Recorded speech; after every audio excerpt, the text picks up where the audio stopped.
Novamente, depois da gente ver aquele exemplo que eu fiz para vocês, a gente pode ir para a definição formal da união.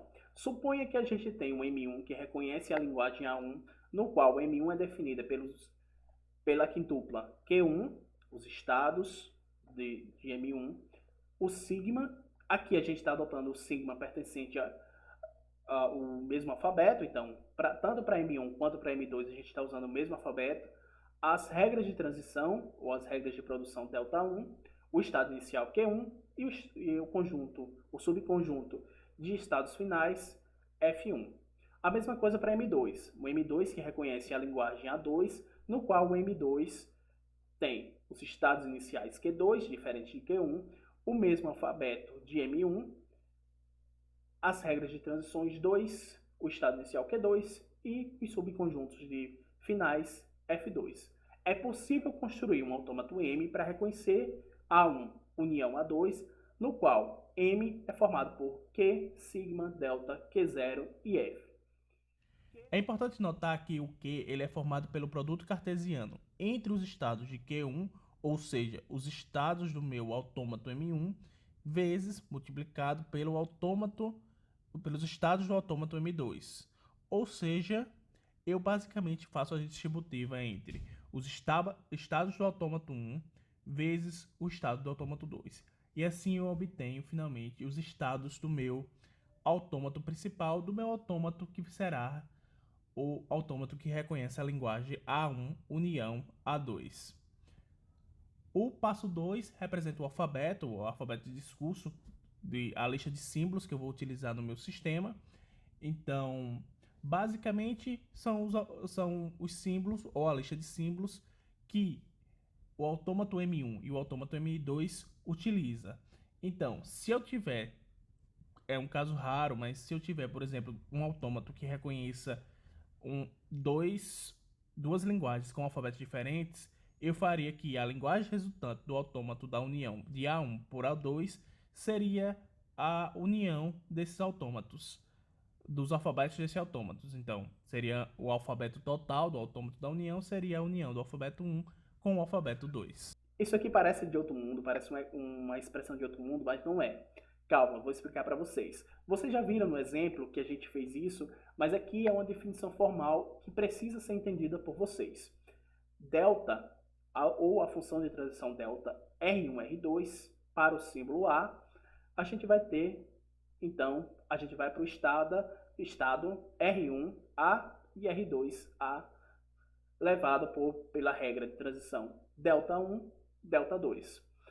Novamente, o que delta1 R1A e delta2 R2A representam são: R1A representa a regra de transição do estado R1, que é o mesmo estado R1 aqui, pelo símbolo A, para qual estado vai levar o meu autômato M1 e para qual estado R2A leva para o meu autômato M2. E com isso, com esse par, a gente tem um estado para o nosso M, tem uma regra de transição para o nosso M. Logo, delta obtém um estado M, que na realidade é um par de estados de M1 e M2, juntamente com o símbolo de entrada e retorna ao próximo estado de M. Q0, o próximo elemento da quintupla, Q0, que representa o estado inicial, ou seja, vai ser o par de Q1 e Q2, vai ser o par dos estados iniciais do autômato M1 e M2, e F é o conjunto dos quais um dos membros do estado de aceitação de M1 ou M2.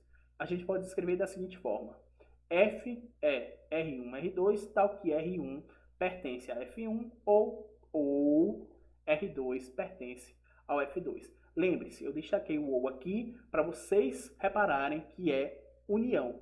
Se fosse interseção, seria e. E, novamente, basta um desses dois, basta R1 ou R2 pertencer a estados finais do meu autômato para ser um estado final do meu autômato M. Essa expressão é a mesma que o produto cartesiano de F1 por Q2 união produto cartesiano de Q1 por F2. Se fosse F1 vezes F2, ou seja, produto cartesiano de F1 por F2, qual seria o resultado? Vocês conseguem me dizer? O próximo teorema é o fechamento sobre a concatenação. Ou seja, se eu tenho duas linguagens, A1 e A2, e eu faço a operação A1 concatenado com A2, então essa linguagem resultante, a gente vai ter ela como sendo também uma linguagem regular. Análoga à prova do fechamento da união, a gente pode começar com autômatos finitos M1 e M2 que reconhecem as linguagens regulares A1 e A2. Só que agora, ao invés de construir um autômato M para aceitar a cadeia W, se M1 ou M2 aceitar, o nosso autômato M ele deve aceitar a cadeia W se ela puder ser quebrada em partes, no qual M1 tem que aceitar a parte referente a A1 e M2 tem que aceitar a parte referente à linguagem A2. Ou seja, por exemplo, se a gente tiver a linguagem A1 como cadeias binárias contendo número ímpares de uns e A2 cadeias binárias contendo exatamente 2 zeros, as cadeias, e fazer a concatenação dessas duas, as cadeias 0, 1, 0, 0, 1, 0, 0, 1, 0, 1, 0, 1, 1, 0, 0, pertencem à concatenação dessas cadeias. Só que a gente tem um leve problema, que é como o autômato pode reconhecer e pode saber onde quebrar essa cadeia.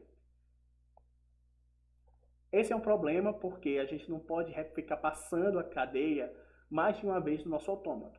Não, a gente passa uma única vez e esse autômato ele vai ter que descobrir onde quebrar.